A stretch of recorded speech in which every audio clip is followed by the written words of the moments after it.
Hello बच्चों, आप सबका एमजी कोचिंग इंस्टीट्यूट में स्वागत है। आज हम आप सबको tan x और cot x का ग्राफ बनाना सिखाएंगे। साथ ही tan x और cot x का डोमेन, रेंज और पीरियोडिक क्या होता है ये भी बताएंगे।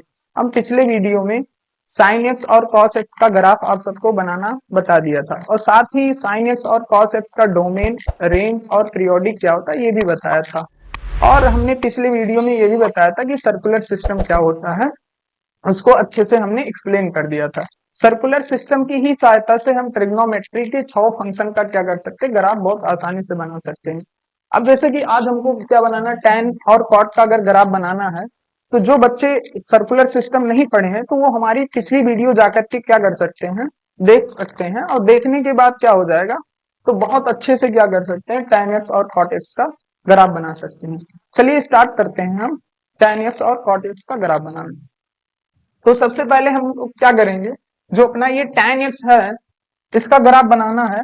तो सबसे पहले हम लोग यहाँ पर x और x डैश ड्रॉ करेंगे, फिर इसके बाद y और y डैश ड्रॉ करेंगे। ठीक है, तो इसके बाद हम लोग क्या करेंगे, x एक्सिस पर जो है, x एक्सिस पर इस सर्कुलर सिस्टम पर जो एंगल ड्रॉ किया गया है उन सारे एंगल को हम x एक्सिस पर क्या कर देंगे, ड्रॉ कर देंगे। जैसे यहाँ पर 0 डिग्री है, पाई/2 है, फिर पाई है, फिर इसके बाद क्या है, 3 पाई/2 है, ठीक है, 2 पाई है। तो इन सारे एंगलों को हम क्या करेंगे, x एक्सिस पर ड्रॉ कर देंगे। ठीक है, ड्रॉ करने के बाद अब इसके बाद आते हैं ग्राफ बनाने के लिए। ठीक है, तो सबसे पहले हम यहाँ पर क्या करेंगे कि अपना जो f ऑफ x होता है वो y के इक्वल होता है।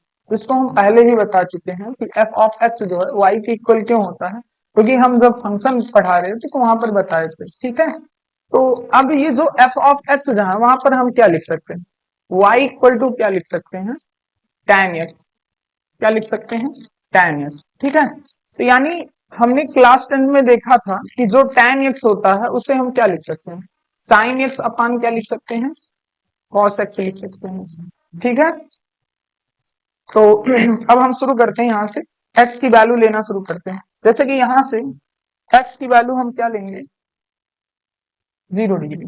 क्या लेंगे, x की वैल्यू 0 डिग्री लेते हैं। अगर हम x की वैल्यू 0 डिग्री लेंगे तो देखते हैं y की वैल्यू क्या आता है।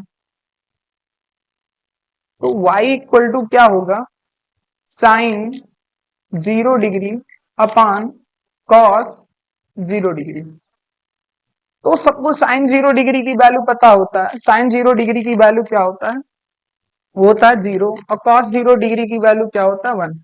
तो यानी यहाँ से जो वैल्यू निकलेगा वो y इक्वल टू क्या आ जाएगा। अगर हम 0 को किसी संख्या से डिवाइड करें तो उसकी वैल्यू हमेशा क्या आता है, 0 ही आता है। तो यानी y की वैल्यू 0 आ गया, x की वैल्यू 0 और y की वैल्यू 0। तो वो कहाँ होगा, वो अपना ये होगा ऑरिजिन पर होगा वो पॉइंट, ये देखिए यहाँ x की वैल्यू 0 और y की वैल्यू भी 0 यहीं पर होगा। ठीक है, चलिए अब ऐसे ही x की वैल्यू क्या लेते हैं, x की वैल्यू हम पाई/2 लेते हैं। ठीक है, तो y की वैल्यू देखते हैं क्या आता है। तो y इक्वल टू क्या आ जाएगा, साइन पाई/2 अपान क्या आ जाएगा, कॉस पाई/2। ठीक है,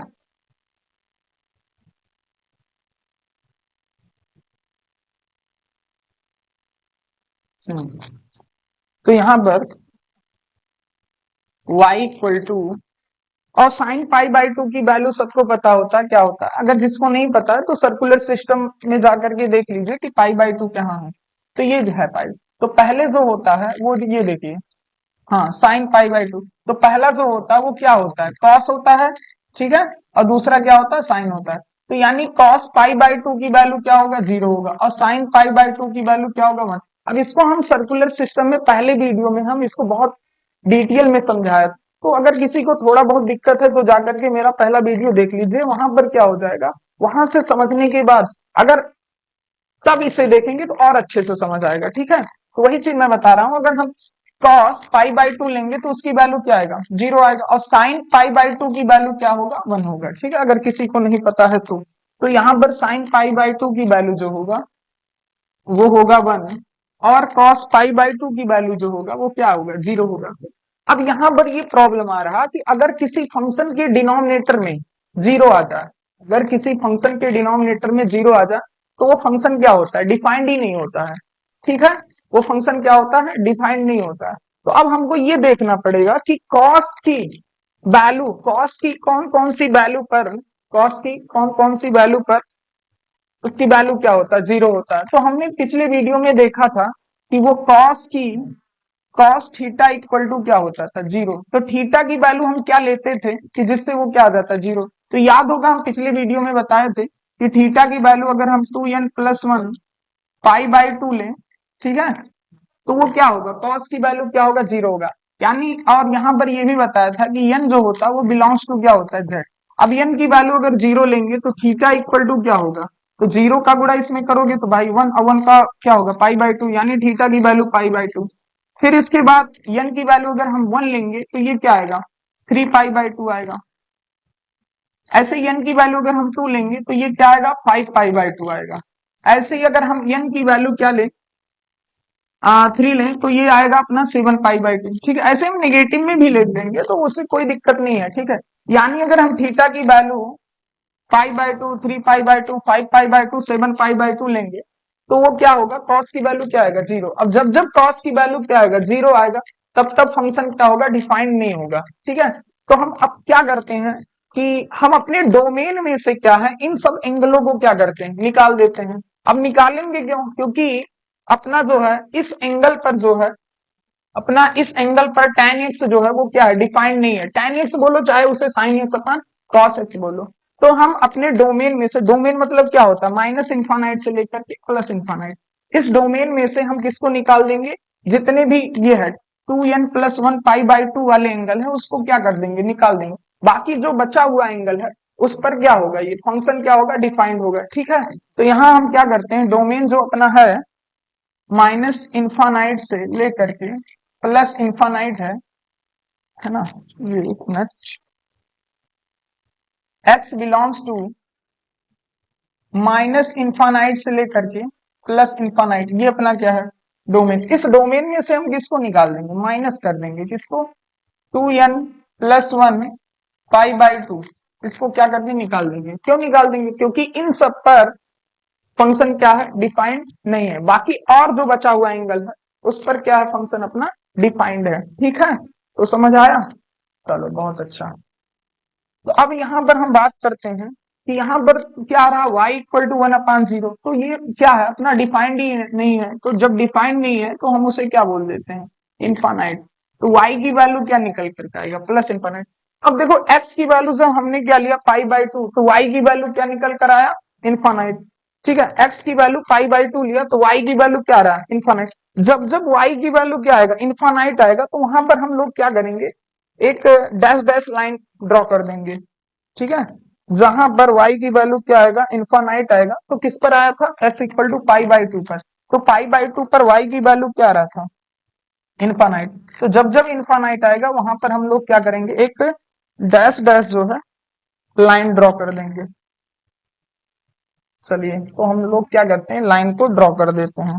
ठीक है, चलो बच्चों, तो यहां पर हम क्या कर देंगे, डैश डैश लाइन ड्रॉ कर देंगे। तो ये डैश डैश लाइन क्या बता रहा है, बता ये रहा है कि x की वैल्यू जब मैंने पाई/2 लिया तो y की वैल्यू क्या रहा है, इनफाइनाइट आ रहा है, क्या रहा, प्लस इनफाइनाइट। तो यानी वो अपना पॉइंट कहाँ होगा, अगला प्लस इनफाइनाइट पर होगा। कहाँ होगा, प्लस इनफाइनाइट। प्लस इनफाइनाइट मतलब ऊपर की तरफ। तो वो पॉइंट कहाँ होगा, यहाँ कहीं होगा। तो अब उसको हम क्या कर देंगे, ठीक है, उसको जो है हम मिला देंगे इस पॉइंट से, तो कुछ ऐसे ही मिलेगा। ये देखिए, तो इस पॉइंट को जो है प्लस इंफानाइट वाले पॉइंट से मिला देंगे। ठीक है, फिर इसके बाद क्या करेंगे, अब जो है, ठीक है, इधर ये गया। अब हम देखते हैं पीछे की तरफ ये कहाँ जाता है ग्राफ। तो अब हम इसकी वैल्यू क्या ले लेते हैं, -पाई/2। एक्स की वैल्यू क्या ले लिया, -पाई/2। तो y की वैल्यू जो होगा, देखते हैं क्या होता है, साइन -पाई/2 अपान कॉस -पाई/2। ठीक है, तो y=, अब ये निगेटिव एंगल आ रहा है, तो निगेटिव एंगल में क्या होगा, हम अपना रोटेशन जो एंगल का होता था वो क्या होता था, क्लॉकवाइज डायरेक्शन में होता था। तो यहां से जब यहां पर आएंगे तो एंगल जो बनेगा वो क्या बनेगा, माइनस पाई बाई टू बनेगा। ठीक है, तो cos minus pi by two की वैल्यू क्या होगा, जीरो होगा। क्या होगा भाई, जीरो होगा। ठीक है, क्या होगा यहाँ पर, जीरो होगा। और cos minus pi by two की वैल्यू क्या होगा, माइनस वन होगा। क्या होगा, माइनस वन होगा। ठीक है, अगर किसी को अभी भी दिक्कत हो रहा है तो जाकर के मेरी पिछली वीडियो जो है वहां पर देख लीजिएगा, तो सर्कुलर सिस्टम बहुत अच्छे से समझ आ जाएगा। तब इसके बाद जो है इसका जो है ग्राफ जो है बहुत अच्छे से समझ आएगा। ठीक है, तो y इक्वल टू क्या आ जाएगा, जीरो अपान क्या आ गया, माइनस वन आ गया।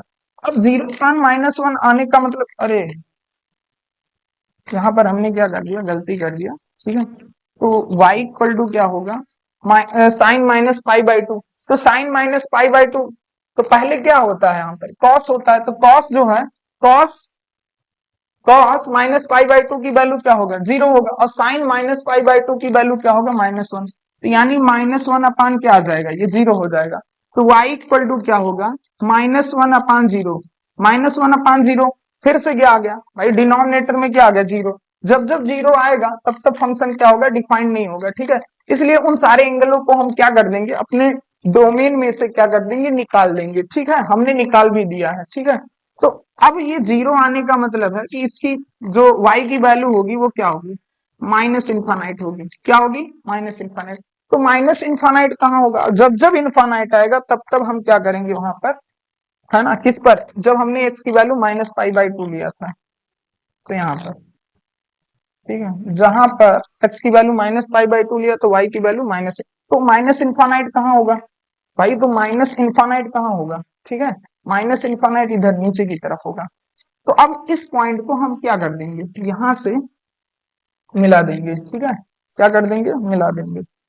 चलिए मिलाते हैं।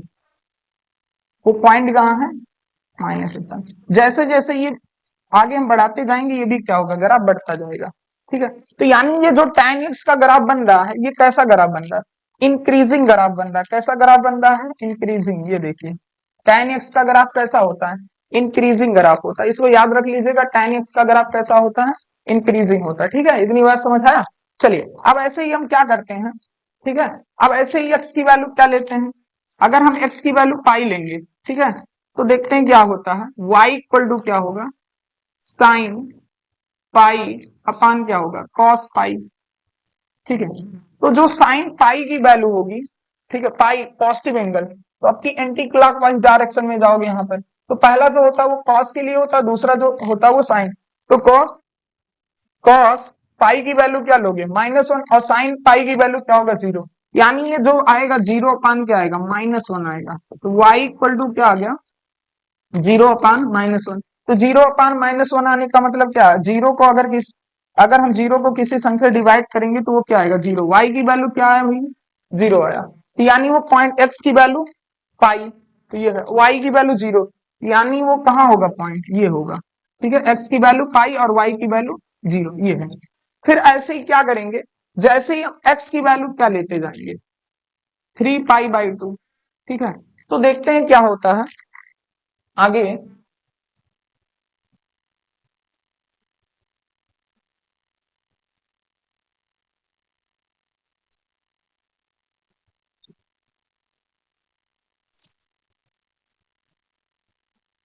तो यहाँ पर ये देखिए, चलो, तो यहाँ पर हम क्या कर रहे हैं, एक्स की value three pi by two ली, तो वाई इक्वल टू क्या होगा, time three pi by two upon cos three pi by two होगा। ठीक है, तो वाई इक्वल टू, तो sine three pi by two की वैल्यू क्या होगा, थ्री पाई टू, मतलब यहाँ पर निगेटिव वाई एक्सिस पर। अब यहाँ पर पहला जो होगा, cos three pi by two की वैल्यू क्या होगा, जीरो होगा, और sign three pi by two की वैल्यू क्या होगा, माइनस वन होगा। ठीक है, तो cos three pi by two की वैल्यू क्या होगा, जीरो, और sign three pi by two की वैल्यू क्या होगा, माइनस वन। तो ये माइनस वन अपान क्या आ गया, जीरो। तो वाई इक्वल टू क्या आ रहा है, माइनस इनफाइनाइट आ रहा है। क्या आ रहा है, माइनस इनफाइनाइट। तो क्या होगा, एक्स की वैल्यू हमने क्या लिया, एक्स की value three pi by two ली, अब वाई की वैल्यू फिर से इनफाइनाइट आने लगा। ठीक है, और जैसे ही इनफाइनाइट आता है तो हम क्या उसको एक डैश डैश लाइन से रिप्रेजेंट करते हैं। तो यहां पर हम क्या कर देंगे, थ्री पाई बाई टू पर एक हम डैश डैश क्या कर देंगे, लाइन ड्रॉ कर देंगे। कब, जब y की वैल्यू क्या आएगा, इनफाइनाइट। फिर से क्या होगा, अब ये ग्राफ जो है ऐसे ही बनता चला जाए, जैसे हमने यहां से इसको बनाया था इंक्रीजिंग ग्राफ, ऐसे अब ये क्या होगा, ये भी ऐसे बनता चला जाएगा। तो बनने का मतलब है कि ये ऐसे जो है ये ग्राफ अब क्या होगा, बार बार क्या होता जाएगा, रिपीट करता जाएगा। ठीक है, तो ऐसे अगर हम पीछे की तरफ बनाना चाहें तो पीछे भी ऐसे बनेगा। ठीक है, क्या कर सकते हैं, ठीक है, जैसे यहाँ पर अगर हम माइनस पाई पर निकालेंगे, अगर हम एक्स की वैल्यू माइनस पाई लेंगे तो वाई की वैल्यू फिर से क्या आएगा, वो आएगा जीरो। भाई क्या आएगा, वाई की वैल्यू जीरो आएगा, एक्स की वैल्यू माइनस पाई पर वाई की वैल्यू जीरो आएगा। अब इसके बाद हम क्या करते हैं, और जैसे ही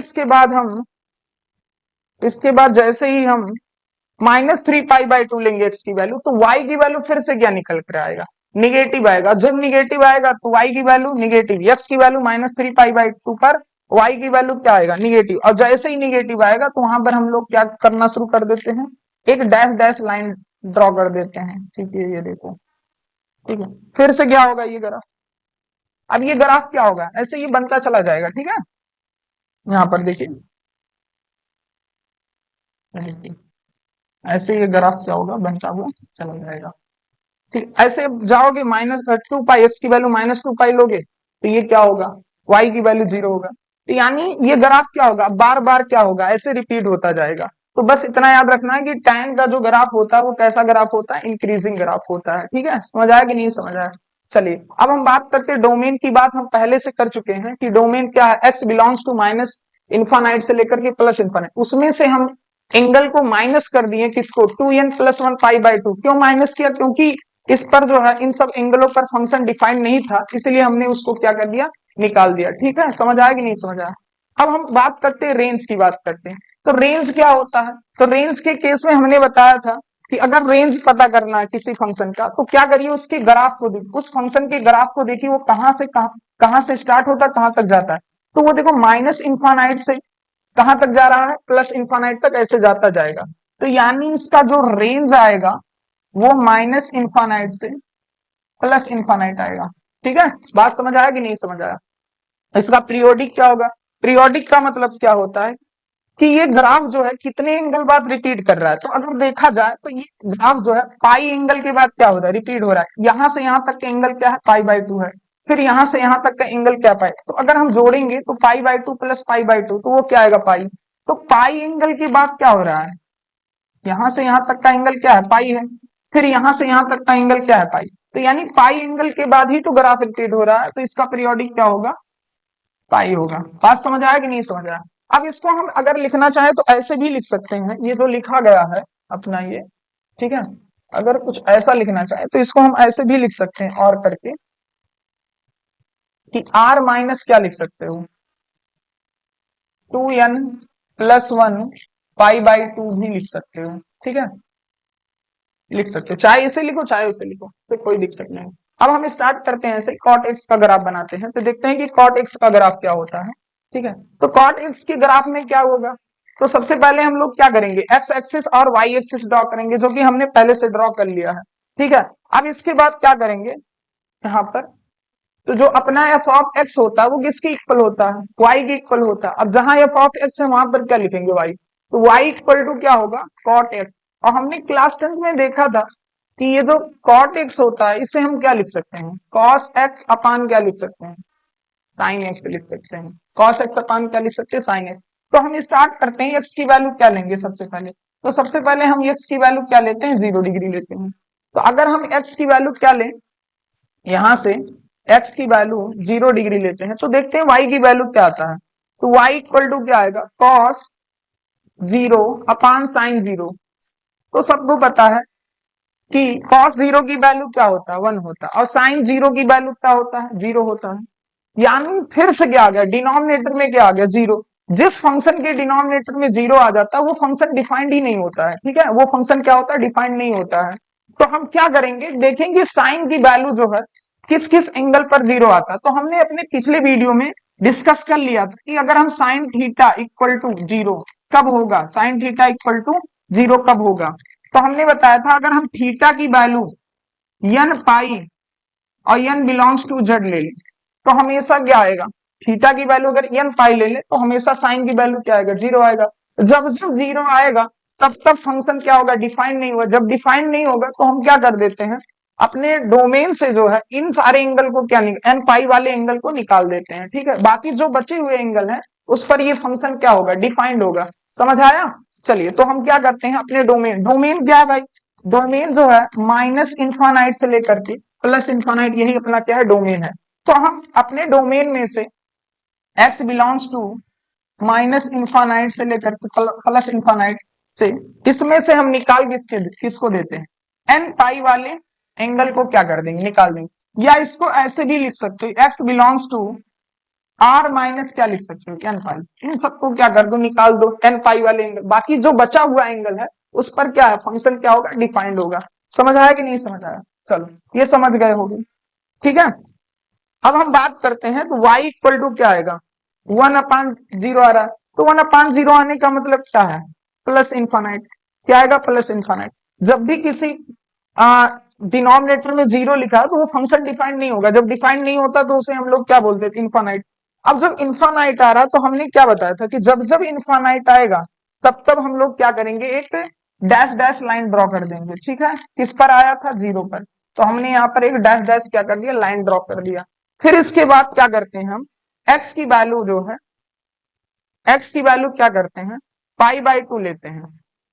तो देखते हैं y की वैल्यू क्या आता है। तो y इक्वल टू क्या आएगा, cos पाई/2 अपान साइन पाई/2 आए, ठीक है। इतनी बात समझ आया कि नहीं? हाँ समझ आ गया होगा। तो y इक्वल टू कॉस पाई/2, तो सर cos पाई/2 की वैल्यू क्या होता है, तो वो होता है 0। और साइन पाई/2 की वैल्यू क्या होता है, 1। सबको ये पता। अगर नहीं पता भाई सर्कुलर सिस्टम में चले जाओ, इसीलिए तो मैंने सर्कुलर सिस्टम बताया था कि अगर जिसको एंगल नहीं पता है सर्कुलर सिस्टम पढ़ लो अच्छे से तो समझ आ जाएगा। तो पाई/2 यहाँ होगा, तो cos पाई/2 की वैल्यू 0 होता है और साइन पाई/2 की वैल्यू क्या होता है, 1 होता है, जो कि हमने लिखा है। तो यानी अब ये क्या आ जाएगा, यहां पर ये जो अपना आएगा, ठीक है, y की वैल्यू क्या आ गया, तो y की वैल्यू जो निकल कर आ रहा है अपना 0। तो y की वैल्यू क्या आ गया, 0। किस पर, x की वैल्यू जब हमने पाई/2 लिया तो y की वैल्यू 0। y की वैल्यू 0 कहाँ होता है, x एक्सिस पर। तो ये पॉइंट कहाँ होगा, ये होगा। तो अगला पॉइंट क्या था, जब हमने x की वैल्यू 0 लिया था, y की वैल्यू इनफानाइट, तो वो पॉइंट कहां पर था, इनफानाइट पर था। कहां था, इनफानाइट। तो अब क्या करेंगे, इनफानाइट से और उस पॉइंट को क्या कर देंगे, हम ज्वाइन कर देंगे। ये देखिए ऐसा कुछ बनेगा, ठीक है। फिर इसके बाद क्या कर देंगे, आगे हम x की वैल्यू क्या लेते हैं, पाई लेते हैं। x की वैल्यू क्या लेते हैं, पाई। तो देखते हैं y इक्वल टू क्या आता है, y equal to cos pi upon क्या आएगा, साइन पाई, ठीक है। क्या आएगा, साइन पाई। तो y equal to cos pi की वैल्यू, जिसको नहीं पता तो यहां पर आ जाओ सर्कुलर सिस्टम में। तो कॉस पाई की वैल्यू क्या होता है, -1 होता है। और साइन पाई की वैल्यू क्या होता है, 0। तो कॉस पाई की वैल्यू -1 और साइन पाई की वैल्यू क्या होता है, 0 होता है। तो यानी y इक्वल टू क्या आ जाएगा, माइनस इनफानाइट आ जाएगा। क्या आ जाएगा, माइनस इनफानाइट। तो y की वैल्यू जब भी इनफानाइट आएगा तो वहां पर हम लोग क्या करते हैं, एक डैश डैश लाइन ड्रॉ कर देते हैं। चलिए यहाँ पर किस पर, x की वैल्यू जब पाई लिया था तो उस पर हम लोग क्या करेंगे, एक डैश डैश लाइन ड्रॉ कर देंगे। तो यहाँ पर हमने क्या कर दिया, एक डैश डैश लाइन ड्रॉ कर दिया। तो यानी वो पॉइंट कहाँ होगा, x की वैल्यू पाई ये है, y की वैल्यू माइनस इनफानाइट मतलब नीचे। वो पॉइंट कहाँ होगा, नीचे की तरफ होगा, यहाँ कहीं होगा। अब क्या करेंगे, इसको जो है हम उस पॉइंट से क्या कर देंगे, मिलाएंगे। लेकिन वो मिलने वाला नहीं है, ठीक है। वो कहाँ है, इनफानाइट पर है, समझे कि नहीं। जैसे जैसे वो जाएगा ये भी लाइन उसी के साथ जाता जाएगा। तो ये अपना किसका ग्राफ बन रहा है, ये अपना है कॉट एक्स का ग्राफ। तो कॉट एक्स का ग्राफ जो होता है वो डिक्रीजिंग ग्राफ होता है। ये देखो घटते हुए जा रहा है, ये देखो डिक्रीजिंग डिक्रीजिंग डिक्रीजिंग। और जो अपना tan एक्स का ग्राफ होता है वो क्या होता है, इंक्रीजिंग ग्राफ होता है। ये देखिए tan एक्स का ग्राफ क्या होता है, इंक्रीजिंग इंक्रीजिंग होता है, ठीक है। और tan एक्स का ग्राफ जो होता है वो क्या होता है, तो कॉट एक्स का जो ग्राफ होता है वो क्या होता है, डिक्रीजिंग होता है, ठीक है। अब इसके बाद क्या होगा, यही ग्राफ क्या होगा, बार बार क्या होगा, रिपीट होगा। समझे कि नहीं समझे? तो जैसे मैं बता दे रहा हूं, चाहे खुद ही निकाल सकते हो, कोई दिक्कत नहीं है, ठीक है। ऐसे ही अगर हम क्या करें, यहाँ पर हम निकाल दे रहे हैं, इसके बाद आप लोग जो है निकाल सकते हो। अगर एक्स की वैल्यू हम क्या ले लें, 3π/2, क्या ले लें, 3π/2। तो y इक्वल टू क्या आएगा, ठीक है, cos 3π/2 अपान क्या आएगा, साइन 3π/2, ठीक है। चलो तो यहाँ पर y इक्वल टू कॉस 3π/2। तो सर कॉस 3π/2 की देखो 3π/2 यहाँ पर, तो कॉस 3π/2 की वैल्यू 0 होता है और साइन 3π/2 की वैल्यू -1। तो यानी ये क्या होगा, 0 क्या होगा, -1। फिर से y की वैल्यू यहाँ से क्या निकल कर आया, 0। ठीक है, x की वैल्यू 3π/2, y की वैल्यू क्या आ जाएगा, 0। x की वैल्यू 3π/2 यहाँ, y की वैल्यू 0, मतलब वो x एक्सिस पर होगा। अब अगला जैसे x की वैल्यू 2π लेंगे, तुरंत फिर से क्या आ जाएगा, y की वैल्यू इन्फानाइट आ जाएगा। ठीक है, क्या आ जाएगा, y की वैल्यू क्या आ जाएगा, इन्फानाइट। और जैसे ही इन्फानाइट आएगा तुरंत हम लोग क्या कर देंगे, वहां पर एक लाइन ड्रॉ कर देंगे। ठीक है, लाइन ड्रॉ कर, आगे जो है ऐसे ही बनता जाएगा। ठीक है, तो चाहो तो निकाल लो। ठीक है, और चाहो तो क्या करते, तो यहाँ पर हम क्या करते हैं, निकाल कर ही दिखा देते हैं। ठीक है, तो हमने क्या लिया, x की वैल्यू हम ले रहे हैं 2π। ठीक है, क्या ले रहे हैं, 2π। तो y इक्वल टू क्या होगा, cos 2π अपान साइन 2π। ठीक है, तो y इक्वल टू, तो cos 2π, तो यार देखो cos 2π की वैल्यू क्या होता है, cos 2π की वैल्यू 1 होता है और sin 2π की वैल्यू 0, तो 1/0। तो फिर से ये क्या आ गया, इन्फानाइट। और जैसे ही इन्फानाइट आया, x की वैल्यू 2π पर y की वैल्यू इन्फानाइट, तो हमने क्या किया यहाँ पर, पहले से क्या कर दिया था, एक जब जब y की वैल्यू इन्फानाइट आएगी वहां पर हम क्या कर देंगे, एक डैश डैश लाइन ड्रॉ कर देंगे। ठीक है, ड्रॉ करने के बाद जैसे ये ग्राफ बना था, ऐसे ही यहाँ पर भी ये ग्राफ बन जाएगा। ठीक है, एकदम रिपीटेड ग्राफ जाएगा। ठीक है, तो हम क्या कर देंगे, यहां से स्टार्ट करेंगे, ऐसे ये बनता चला जाएगा, क्योंकि अब इसके बाद ये क्या करेगा, ग्राफ बार बार क्या होगा, रिपीट होगा। सेम प्रोसेस यहाँ पर भी होगा, जैसे यहाँ बना था वैसे यहाँ पर बनेगा। ठीक है, तो अब हम लोग क्या करते हैं, यहाँ पर जरा देखना होगा, तो ये जैसे ही -π/2 पर अगर x की वैल्यू -π/2 लेंगे तो y की वैल्यू 0 आएगा, तो यानी वो पॉइंट यहाँ पर होगा। और जैसे ही x की वैल्यू -π लोगे, फिर से y की वैल्यू क्या आ जाएगा, इन्फानाइट। और जैसे y की वैल्यू इन्फानाइट आएगा, तुरंत वहां पर हम क्या करेंगे, डैश डैश लाइन ड्रॉ कर देंगे। क्या ड्रॉ कर देंगे, डैश डैश लाइन। तो यहाँ पर हम डैश डैश लाइन ड्रॉ कर दे रहे हैं। ठीक है, आप लोग निकाल सकते हो, जैसे मैंने निकाला वैसे निकाल सकते हो। ठीक है, और फिर से क्या कर देंगे, ग्राफ जो है जैसे ये बना हुआ है ऐसे ये क्या कर देंगे, यहाँ पर हम बनाते चले जाएंगे। ये देखिए, ऐसे सेम प्रोसेस इधर होगा, सेम प्रोसेस इधर होगा। ठीक है, तो सेम प्रोसेस इधर होने का मतलब क्या है, जैसे ही हम x की वैल्यू -3π/2 लेंगे, y की वैल्यू क्या आ जाएगा, फिर से क्या आ जाएगा, y की वैल्यू क्या आ जाएगा, 0 आ जाएगा। तो 0 मतलब x की वैल्यू 0, y की वैल्यू, x की वैल्यू -3π/2, y की वैल्यू क्या आएगा, 0, यानी वो पॉइंट यहाँ पर होगा। और जैसे ही x की वैल्यू -2π लोगे, y की वैल्यू फिर से क्या निकल कर आएगा, इन्फानाइट। और जब इन्फानाइट आता है तो वहां पर हम लोग क्या कर देते हैं, एक स्पेशल सिंबल ड्रॉ कर देते हैं, डैश डैश। ठीक है, ये देखिए x की वैल्यू जब हम -2π लेंगे, y की वैल्यू क्या आएगा, ठीक है, y की वैल्यू इन्फानाइट आएगा। जब जब y की वैल्यू इन्फानाइट आएगा, वहां पर हम एक क्या ड्रॉ कर देंगे, डैश डैश लाइन ड्रॉ कर देंगे। अब इसके बाद क्या करेंगे, जैसे ये ग्राफ बना है वैसे ये ग्राफ क्या होगा, फिर से हम बना देंगे। ये देखिए, तो ये किसका ग्राफ बन गया, cot x का। तो cot x का जो ग्राफ होता है वो डिक्रीजिंग होता है, और tan x का ग्राफ क्या होता है, tan x का ग्राफ क्या होता है, इंक्रीजिंग ग्राफ होता है। ठीक है, समझ आया कि नहीं समझ आया। चलिए अब बात करते हैं इसके डोमेन। तो डोमेन की बात हम पहले से कर चुके हैं। तो रेंज सर इसका क्या होता है, रेंज मैंने बताया था ना कि ग्राफ को देखो कहां से स्टार्ट हो रहा है कहां तक जा रहा है। तो ग्राफ जो है माइनस इन्फानाइट से स्टार्ट होगा, कहां तक जाएगा, प्लस इन्फानाइट। तो y जो होगा, y बिलोंग्स टू जो होगा माइनस इन्फानाइट से क्या होगा, प्लस इन्फानाइट। ठीक है, समझ आया कि नहीं समझ आया। अब बात करते हैं पीरियोडिक की। सर इसका पीरियोडिक क्या होता है, पीरियोडिक का मतलब क्या है कि ये ग्राफ कितने एंगल बाद रिपीट हो रहा है। तो ये ग्राफ जो है पाई एंगल के बाद रिपीट हो रहा है, यहां से यहां तक का एंगल क्या होगा, पाई होगा। तो पाई एंगल के बाद ये ग्राफ क्या होगा, बार बार रिपीट होगा। तो अपना ये पीरियोडिक क्या होगा, ये क्या होगा, पाई होगा। ठीक है, पाई एंगल के बाद ये रिपीट होगा। समझ आया कि नहीं समझ आया। तो ये अपना cot x का ग्राफ बनकर के रेडी हो गया। ठीक है, अब अगर किसी को कोई प्रॉब्लम होगा tan और cot x के ग्राफ में तो उसे कमेंट कर देना, बाकी नेक्स्ट वीडियो में जो है हम उसको डाउट को दूर कर देंगे। समझ आया कि नहीं। अगर सबको समझ आ गया है तो सबको क्या करना है, अब लाइक कर देना है, शेयर कर देना है, कमेंट करना ही है, और ज्यादा से ज्यादा क्या कर देना है, सब्सक्राइब कर देना है। ठीक है, आज के लिए बस इतना ही करते हैं। जय हिंद।